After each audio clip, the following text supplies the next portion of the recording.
welcome to The League, exploring the League of Legends lore from A to Z. My name is Rebecca. And I'm John. And I'm Mark. And today we are talking about the Minotaur Alistar. What a great subtitle. Right? He's like one of the only people that doesn't get like an actual title about his like rank or accomplishments or occupation. It's just like, yeah, I'm a Minotaur. Very literally what he is. It's just what I am. I really hate it. I think it really it highlights how meaningless they kind of are in the long run. Like no one remembers most of these, I would say. I guess. And also like Minotaurs are like already a fantasy kind of, I don't know. Whatever. Yeah, no, I agree. I think it was a very good parallel to the effort and quality that we're about to see in his lore. Yes, he's also a very old champion. Alistar was released February 21st, 2009. Man. Yeah, that was probably one of the launches then, huh? Yeah, he's one of the original 17. Yes. Really? I never knew that. Oh my god. Of the original, I know like Annie, Garen. No. Right? No, Garen, no. Shit. Fuck. I mean, this is like, when I say original 17, that's like, I think initial like alpha beta stuff. I don't know if they had a couple more that got released when it officially released. I mean, Garen's pretty damn old. You played it then, right? Did you play it when it was in beta? I did not, unfortunately. I just missed out on it by like 3 or 4 months or something like that. Not that I cared. I mean, I certainly didn't care then. I care now because I don't get that cool summoner icon. But that's fine. I don't know if I've seen it, but I end it. That's pretty cool. So on the League Universe page, Alistar has a bio. And that's it. Yeah. So if you want to get caught up on someone's lore, he's a good one to pick because you'll be caught up real quick. This is probably going to be a short episode, or we'll find a tangent and talk about like Tupperware or something. I'm not really sure. But Mark, do you want to give us a nice summary of that really long, intricate bio? Oh yeah, for sure. I would love to tell you about Alistar. So Alistar was a renowned warrior amongst a group of Minotaur clans in the Great Barrier Mountains. The Minotaurs rarely involved themselves with outside conflicts, but this changed when the matriarch of the Noxian house of Twain came offering an alliance with Noxus. Now, Alistar knew that Noxians were duplicitous and scheming, and he attended the parley with Lady Twain along with 50 of his clan members to refuse the allegiance on his clan's behalf. Alistar and his cohort were betrayed, as most of the large Minotaur clans had allied with Noxus, and though he fought valiantly, even crushing Lady Twain's head with his bare hands, I did think that was badass, by the way. Pretty neat detail. He and his group were defeated, sent back to Noxus in chains, and they were forced to engage in the Flushing, which is a 21-day martial festival that the Noxians engage in their reckoning arenas, which are like gladiatory pits, essentially. And after the 3 weeks, Alistar was the only survivor, and he had gone essentially mad with rage. Only after meeting a Noxian servant girl named Ayelia.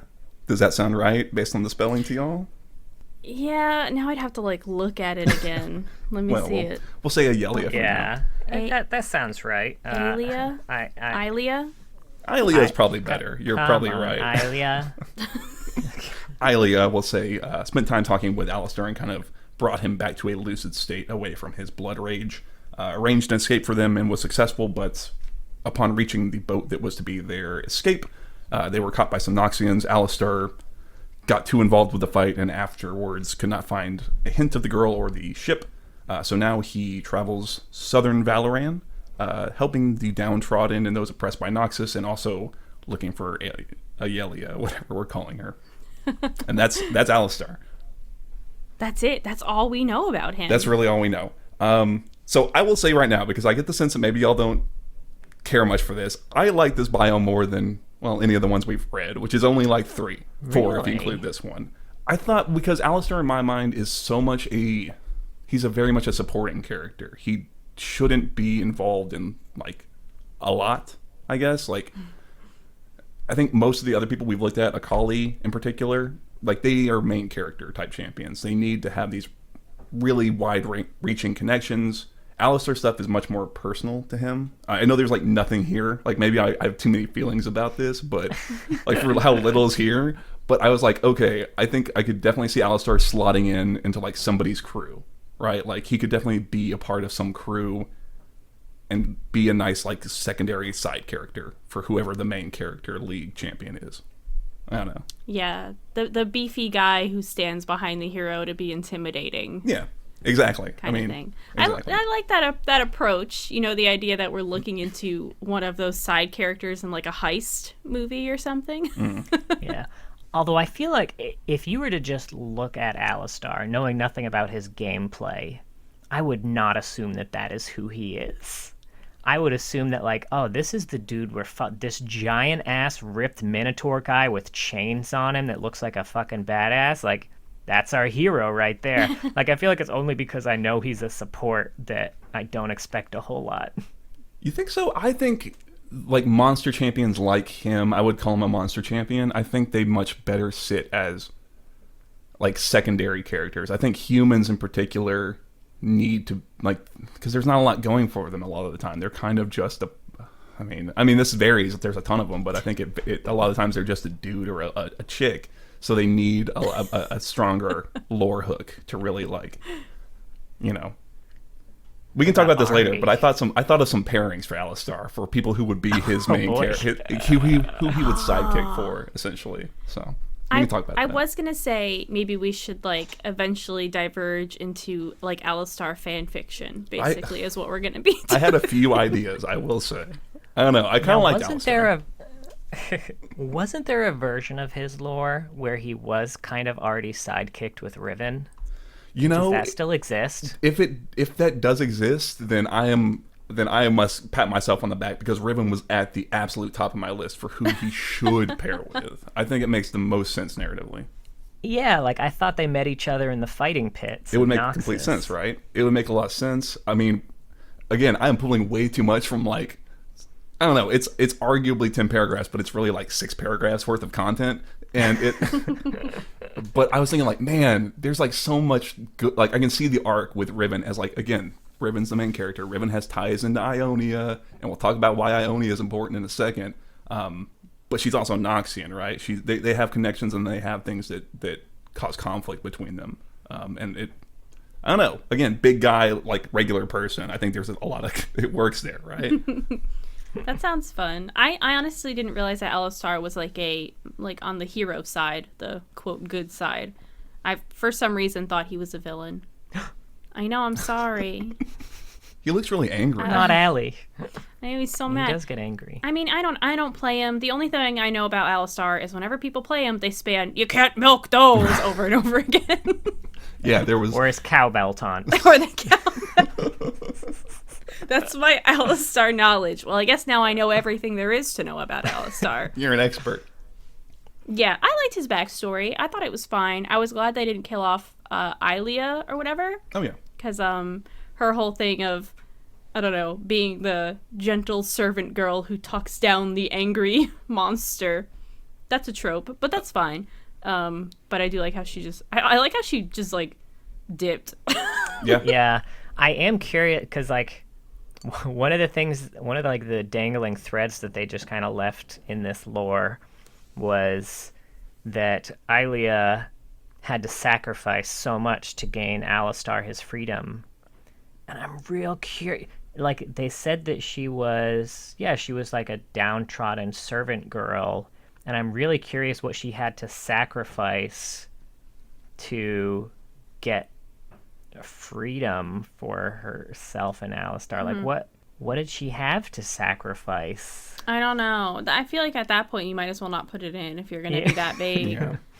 Because she sounded like she wanted to escape anyway. Yeah, she wasn't like a lord who, like, gave up everything to escape with Alistar. Like, she was already a servant. Mm-hmm.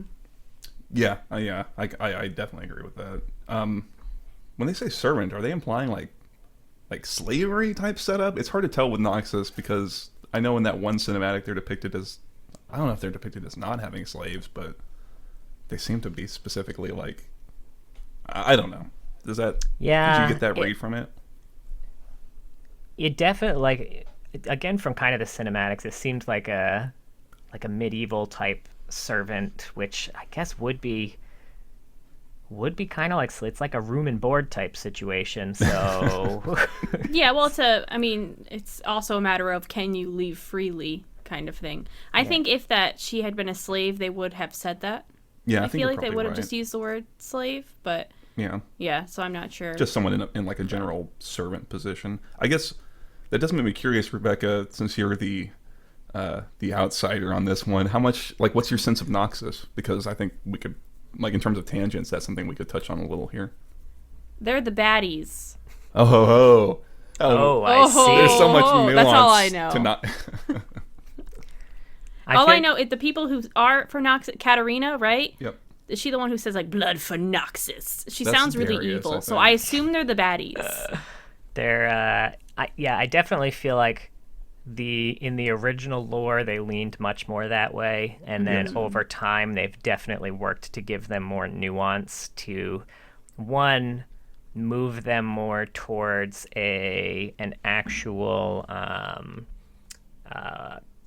like an actual meritocracy, where it doesn't matter where you come from. If you're willing to put the work in and maybe do the murder, then you can ascend to whatever ranks you want. And they worked really hard at the same time to move Demacia away from the good guys and more towards the hyper militaristic, like what's it called? Like the what is Talking about like the magical inquisition aspects, or more like xenophobia? Yeah, I was trying to think of. Yeah, I mean all of those things. Zealots. That's the word I was trying to think of. Like trying to pitch them more towards like zealots. So depending on which lens you're viewing them from, like both of them could be the good guys or the bad guys, but both of them are gray. Yeah. They both do really shitty things. Yeah, that's for sure. Talking about Noxus, they kind of make an explicit point in looking at a little bit of the Noxus lore, talking about how they're very pro magic, like they hold it up as a virtue or a strength. Does that feel a little bit contrived with Demacia just being so, like, that's kind of a big shtick of Demacia? We don't need to get into that too much, but that they're really anti-magic. I think one of the things that magic does that Noxus would probably really value is giving anyone the power to rise above their station, because if you have magic, like, you just inherently have power, and that's super valued in Noxus, whereas Demacia is very very hierarchical. There's a royal family there. Like, the idea of rising above your station doesn't exist there. Like, that's not a value that they have. So the idea of magic and the opportunity of rising above your rank kind of inherently goes against what they believe in. That's fair. In my opinion. Yeah. Yeah, I'm glad it's good they give it more nuance. It's better storytelling. The first champion from Noxus we're going to hit is Cassiopeia, so we will get to pretty soon, which is good. Nice. From what I'm reading about Noxus now, because I've been now looking at it since you've been talking, it seems very much like anyone can succeed as long as you work hard. It's a very pull yourself by your bootstraps feeling, but in a way that's maybe more plausible as opposed to our world. Yeah. And they do very much have the elements too. Like, there are rich families within Noxus that obviously have, like, I think Swain comes from a pretty rich family. He looks so does it. like LeBlanc. But the thing is also, like, if you were to just kind of murder one of them, like, you probably wouldn't be in trouble for it. You'd just be in charge now. Yeah. You might face a lot of threats, but if you can defend yourself, then you deserve to be able to have done that, right? I mean, and also talking about the families, Darius is very explicitly supposed to be from, like, he's an orphan from the streets, him and Draven. Funny enough, they're from Basilic, the very same city that Lady Twain came to discuss with the Minotaurs, because apparently Noxus was about to take over it and didn't want to do so without the approval of the Minotaur clans. So Nice. Tiniest bit of connection there, I suppose.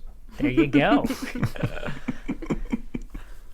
Now, in terms of alternate lore or alternate universe lore that Alistar is a part of, he does play a part in the High Noon lore. mainly centers around a few people that are not Alistar. but Alistar just kind of plays a part in it. I think it's very heavily, at least the lore itself is very heavily like Lucian favored. But Twisted Fate, Jin, are they part of it? Or? They're all part of it, but I feel like the story itself centers around Lucian, and in some, Lucian, Thresh, and Center are kind of the focal point of that story too, with Alistar playing like a supporting role where he gives Lucian a map to the priest who can help defeat death. That's it. He's an NPC. Let's just make that clear, is an right? NPC. He's just an NPC. Yeah, that's all he does. Oh, thrilling role. Right. Does he have a high noon skin? He does. He does. Well, it's not technically High Noon because it came out well before the High Noon skin line came out. It's the skin that's a clear ripoff of Cowboys of Moo Mesa. I have no idea what that is. You're dropping references. I have no idea what they are. It's an old Saturday morning cartoon from when I was a kid. So let's real quick to get into John's backstory a bit here. We're going to do some John lore. So John didn't have cable growing up. He's also the youngest of 11 children. So he had older siblings that like had moved out and lived on their own. And for Christmas, they would give him like video recordings that they recorded from the TV. So he, despite growing up in the 90s, almost exclusively watched like 80s cartoons and stuff. This one I watched on TV. Oh. We had the little rabbit ears, so we got channels 2 through 5. Cowboys of Living large, my Mesa. man. I'm Googling this now. Oh, dear. I already looked it up. Can I just say that I feel like I'm really surprised you're not a furry if this is how it was. No offense. I'm not saying that in a mean way. I'm just saying.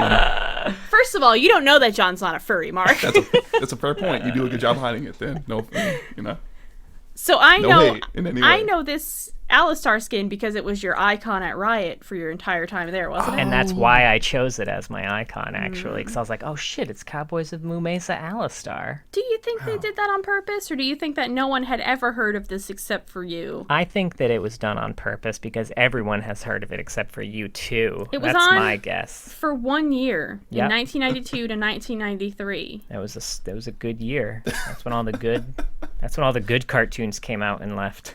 That's how you know they were good. Mm-hmm. And you They know they call were that the good because they golden age. lasted one episode? Yeah, they one burnt season? too bright. Oh, wait, hang on. I'm getting 2 seasons here. Twice as bright, half as IMDb. long. Okay, it was 2 seasons. Hey. Oh. How exciting. Well, I might watch an episode of that. I'm not going to watch an episode of that. Yeah, don't. But Oh, there's a fandom. of course there's a fandom. It's the best. You're talking to it right now. John, do you run this wiki page? So yeah, that's when that skin came out. There's not a lot on this fandom wiki, John. There's not. I think if I'm remembering correctly, I feel like Jin may have been one of the first High Noon skins to actually come out, because I know even when Cassiopeia came out, it was Desperado, Cassiopeia, and Sheriff Caitlyn, which were all their version of High Noon skins before High Noon was a thing. Yeah. That's true. Yeah. But they all factor into the alternate universe lore too. That's funny. I like those. I like the High Noon skins. They're a lot. pretty fun, Yeah. and Lucian's is really awesome. Yeah. So is Senna's. Him and Senna's is Thresh. so good. I think it makes the Thresh hook hitbox bigger. I don't does. know that it does, but it feels like it does. Well, if I ever play Thresh again, after that one time I played Thresh, If you watch pro play, Thresh players almost exclusively play High Noon Thresh. that's so funny. Because even if it doesn't make it bigger, the visual is disjointed enough that people will dodge incorrectly to try and get away from it. Beautiful. That doesn't seem Quality. like it should be allowed. Riot. I know, I'm surprised because they do actually have a list of skins that aren't allowed because of weird disjointed hitboxes. I'm surprised that's not one of them. Yeah, UFO Corky, right? Yeah. That's the only one I know. Yeah, I think you weren't allowed to use what was it, Steel Legion Lux for the longest time too, because her Q is basically invisible. I didn't know that. Yeah, I forgot about that, man. All right, so Mark, hit us with your Alistar pairings. Oh, my pairings. Oh man, I spent time looking at this because I don't know. There's something about Alistar's lore that connected with me. Maybe because it feels like half of it is my current D&D character lore as well. So Oh I just my felt a lot of God. connection here. Yeah. But yeah, so long-term crew, like individuals who I could see if you were going to do an actual serious arc and you wanted to, for some reason, involve Alistar. So Riven, top of the list. We already talked about that. I think goes without saying. Shyvana was another pick that I looked at. Because in my mind, I saw Shyvana. Okay, so they talk a bit in this lore. I didn't really cover it, but they talk a lot about Alistar like being like full of rage, like having a lot of rage, and it being something that like can he gets into like a blood mist type situation almost. Like I'm obviously exaggerating a bit, but they mention a lot. I don't think it communicates in his gameplay at all. But No. Shyvana, No. yeah. But Shyvana, she got the Rage of the Dragon. So you got connections here. Shyvana this is based on like what I remember about her lore, is that she's kind of a weird half dragon in Demacia who's kind of like a big bro of Jarvan, and that kind of allows her to kind of skirt by, how strict and whatever they are. But she's an outsider, right? In the same way that Man, Alistar is. so much I think nepotism in Demacia. yeah. Well, it's interesting that speaking of nepotism, that the houses in Noxus are such a big problem, where it's like nepotism versus like individual accomplishment, and they still seem to have some amount of power. But anyway, so Shyvana was my long-term pick. Long-term villains, Draven. I would be certain that Draven interacted with Alistar. Yeah, and he's the perfect kind of like bullfighter, right? Like to draw that anger and rage out of Alistar, right? Like he's perfect, right? Yeah. Especially because they would have, if he was a pit fighter, like he would have interacted with Draven a lot, being kind of the overseer of the pits and like the executioner of the pits. Yeah, He was for sure. He would probably be Alistar's final boss in his own mind. Well, I think that does that does make me wonder, because I think a lot of the stuff that happens with Alistar is pretty, like his whole escape thing happens pretty far back in history. So I don't think he probably wouldn't have interacted with Draven, now that I think about it. Because That's like true. Draven was probably still a child at that time, but by the time Alistar had gotten free. Oh yeah, because that was the other thing we were talking about, like timelines in this story. Because one of the quotes that confused me initially in his lore was that they essentially protected the overland trade routes of Zon, which was confusing to me, who kind of only envisioned the Zon as it is right now, which is basically built into like the walls of this giant chasm and valley. It was very hard for me to imagine what an overland trade route there would even look like. But yeah, we kind of find out that Alistar is super, super old, and they do specifically mention in his lore like the ancient city of Zon before it kind of split out the way it currently is split out. So there may have very well actually existed overland trade routes to Zon at the point where his whole story takes place.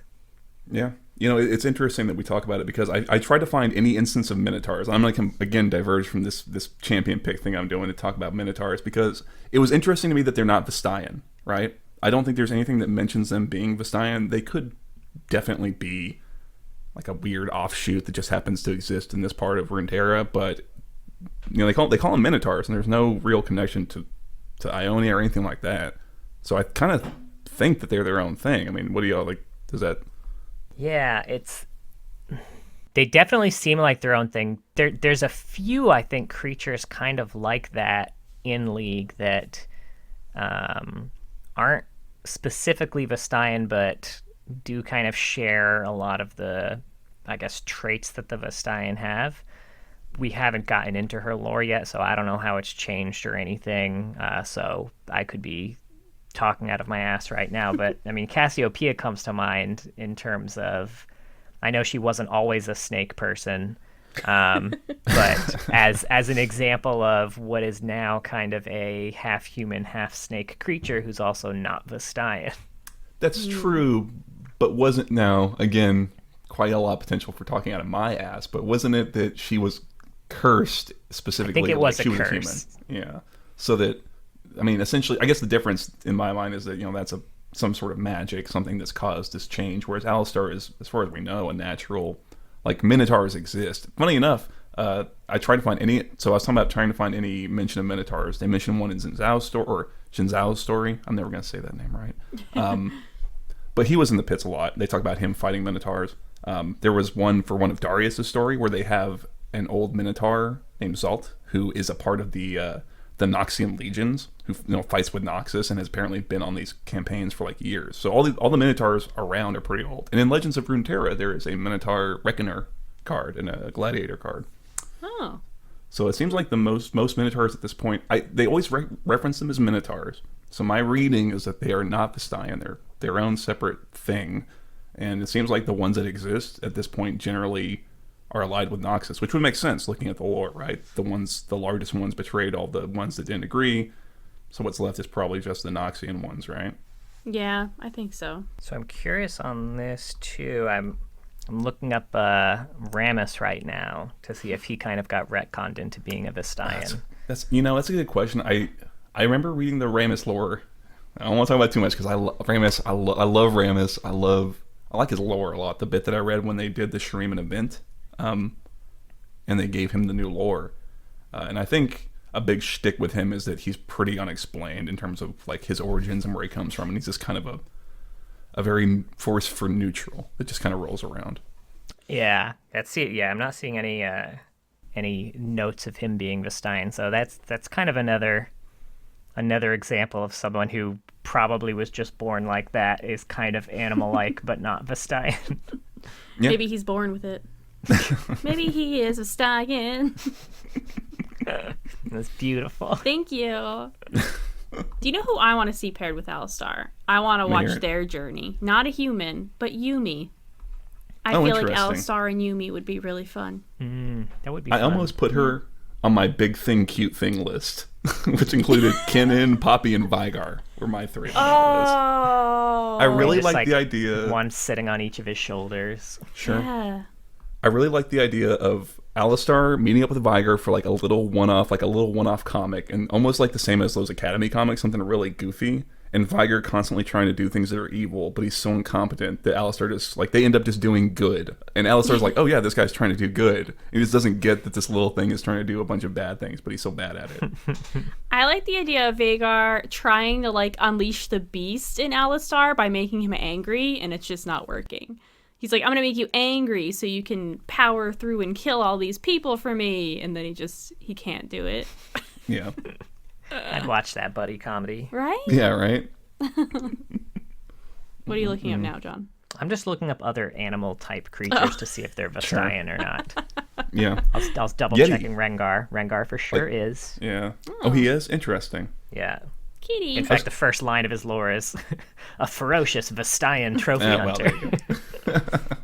It's interesting who they decided to kind of grandfather in as like, you're Vestayan, Alistar, you stay out. I was curious about Yetis because Willamp and Nunu was another pick that I thought would be a lot of fun for like a one-off. This was in my frenemies list where it's like I could. Okay, so here was the scene I had in my head is that Alistar for some reason has gone north into the Freljord. He sees a little kid and he thinks it's Ayelia. It's actually Nunu. Willem thinks that Alistar is trying to like get the kid. They start fighting, and then they kind of eventually they like, oh, we don't need to fight, we're friends, right? And they've got like a weird parallel in that like you've got the relationship with your little kid, I'm trying to find my little kid, you know what I'm saying? Who I think was a grown woman, or was she a kid? Oh, was it? They say girl. Yeah. So I assume she was younger. In my mind, a lot of people call women girls. That's fair. I guess in my mind, I don't know. To me, I just see that and like like a Monsters Inc. type thing almost, where it's like you've just got like something that's big and scary and mean, and then you've got your little like cute thing, right? Kitty. I wonder if she'll still be alive. She probably, that's a great question. She's probably a grown woman now, right? Like that would be a thing. That would be fun if he finally finds her and she's like an old lady. Sure. That's also a pairing I would maybe, love. Something like that. I'd be an old lady and Alistar Alistar. and an old lady with a cane. That'd be great. It's just a regular grandma, and he's like helping her cross the street and like headbutting cars out the way. Kneading bread for her because now she has arthritis and she can't do it anymore. We're making really precious fan fiction for Alistar. It's like what people write coffee shop AUs. Like, just want them to have a good time.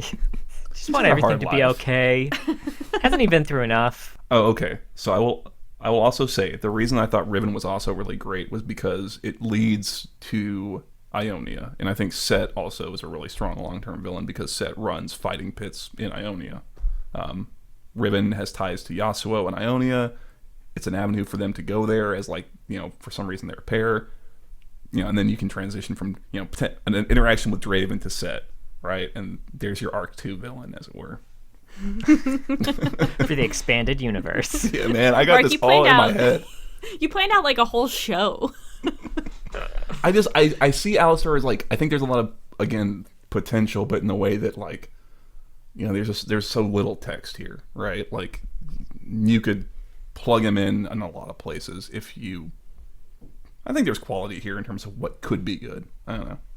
Yeah, I think he could fit in a lot of places. I mean, that's most of my feelings on Alistar. People who I'd want to see him with. I want to see him fight a few people like Fiora or Braum or Gragas. You know, like just anybody who's like a big, like, fun person to fight, something like that. I do like that you threw Fiora in there. I thought with that was Braum really and fun. Greg. Well, Gragas is like, that's his whole shtick. He's just he's a belligerent drunk, right? That's the only thing you can do with him, I think, is that he just fights whoever you put him with, you know.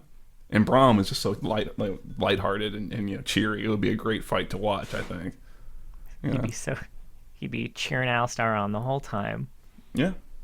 I want him to see him beat Set's ass, because fuck Set. That would be great. I don't know anything about Set's lore, but I fucking hate playing against him. I agree. It ties in with Set's ult, where it's like Set wants to ult big beefy guys. He would body slam Alistar into the ring, like out of like his office. Oh man, I can see it in my head. It's so fucking good. Out of his office? Yeah, because Set's okay. His So corner imagine office this. with the good Yeah, he's view. got his office. He's watching over the fighting pit. You know, Alistar charges in and he just body slams him out into the fighting ring, and everyone just goes wild and they start duking it out. Oh man. Set's in his cubicle. It's cute. He's trying to get. He's getting asked to come in on Saturdays. Like, oh man. Yeah. Yeah, I'm gonna need you to. Oh, also Silas, I thought was my wild card pick because, you know, they got that connection of being in chains. Silas is kind of evil from what I kind of understand, but you could see Alistar maybe ending up on the wrong side of that. You know what I'm saying?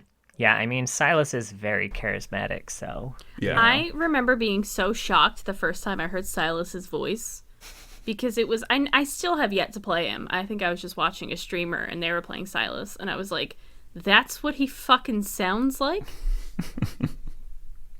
In what way? I'm curious. What type like, of surprise was it for you? Yeah. Was it disappointed surprise, like a fluttery heart type surprise? Did it do it for you? No. I was just shocked. I didn't get a fluttering in my loins. Silas isn't really my type, you know. I'd like to see the rattling chains as he fights Alistar, though. That'd be a lot of metal. yeah, there's a lot of chains there. That fight would be so long. He would steal Alistar's ult, and then they would just not be able to kill each other. God, it'd be like a top lane fight from a few years ago. And they both have healing and Pool noodles. But Yeah. wouldn't that be Holy dope? noodle. Like, Alistar goes to headbutt Silas, and Silas just, like, takes it, and they just headbutt each other, and it's like, oh, man. I don't know. Maybe I just want to see Alistar fight literally everyone. I don't know. apparently. Alistar versus the world. Right. I think there was a comic strip that I saw a little bit of. It's called Olaf versus Everyone, and it's just him going to, like, AUs and all sorts of stuff and just fighting whoever's there.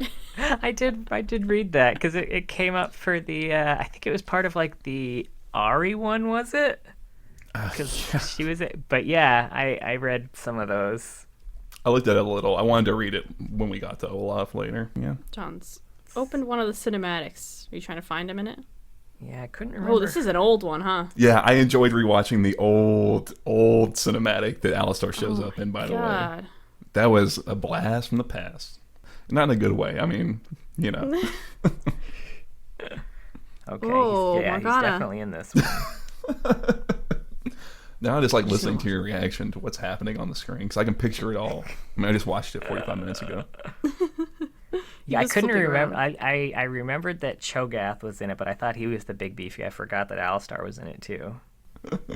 the what is it? All the summoners. Oh, Yes, Jesus. that's what I loved the most about that was the summoners. was just like, This- oh man. This has turned into a reacts audio of us watching it. Awesome. The worst kind of react. I'm not even watching Yeah, it. I'm right. just reacting. Oh man. This is great podcast. Great podcast content. Well, you know, unfortunately, Alistar has a bio, and that is it. Oh my god, Rise. Do my man dirty, unfortunately. He looks so... Oh, there he is.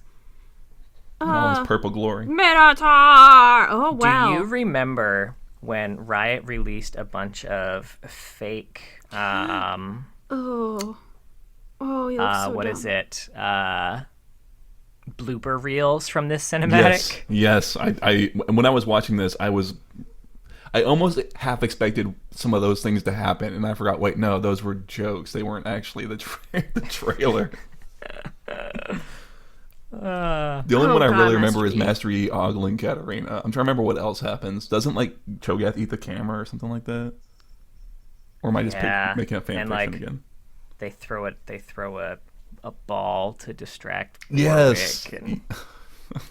You'd think it would get Nasus too, wouldn't you? I'm trying to find anything else to talk about for Alistar. They mentioned, I feel like this is the first mention of Valoran in the lore.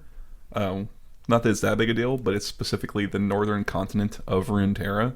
But they've not mentioned it by name until now, I don't think. Yeah. Yeah, I think it was the first time we heard it.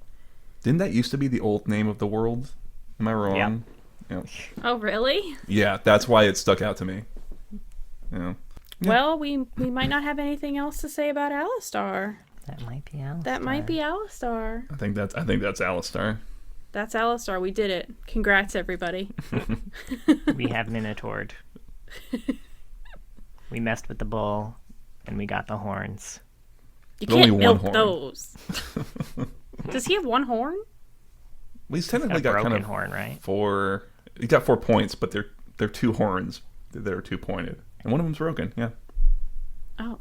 Do you remember the wild fucking skin that we used to give people for like signing up for like hooking up? I think it was their Facebook account at the time to League, and they'd get like Unchained Alistar, which the original concept art had like crazy amount of horns, like What? to the point that I don't know, it looked almost hentai-ish with the amount of like points his horns had. Man, I gotta see this. Yeah. Oh my god. So I also want That you to know is- that's like that's probably lewd. what they went with. The original art that they passed around internally had way more than that. That is so bizarre. I guess I get is the idea supposed to be, speaking of the skin, because this was something I thought about a little bit, is that his current skin that he has is like way old from where he even is in the lore, right? It's in the splash, it depicts him like escaping, and that seems like the outfit he was wearing like when he was fighting in the Reckoning, which is like 60 years. I don't know. It's like decades from where he's at currently, probably, right? So is the Unchained skin supposed to be like as he would naturally be? Maybe. He's got a chain around his neck in this skin. This skin makes no sense. I'm looking at it right now. What the fuck? He's not unchained at all. Right? Right, there's chains right there. You can't fool me. Yeah. You can't fool me. I know chain when I see. It's a nice little rhyme. Yeah, we're real poets over here. Yeah. Yeah. Yeah, I guess with these horns, they were thinking, oh, he's not in the arenas anymore, so now they can grow out like they normally would. Makes him look like he's from the fucking void. I don't know. Yeah. Yeah, it's weird. Yeah, they definitely look like they'd be floppy, like noodles. Yeah. Ew. I want to touch one of those things. Alistar. Oof. They'd pair up really well with Alawi. And Sure. Famumu. What? Oh, they never released that one. I don't know that one. That was another unreleased skin. It was in a Mumu skin, but it was called Famumu, and his head was just a bowl of pho. Oh, man. Oh my god, I kind of remember that. I feel like you told me about that. So John and I do another podcast called A Series of Unfortunate Sequels, where we watch the highest rated movie and lowest rated movie in a franchise and talk about them. We just did The Expendables. I was really disappointed. But anyway, that's a thing. Join us next week when we, and I'm so excited to say it, get to talk about The Sad Mummy, Amumu.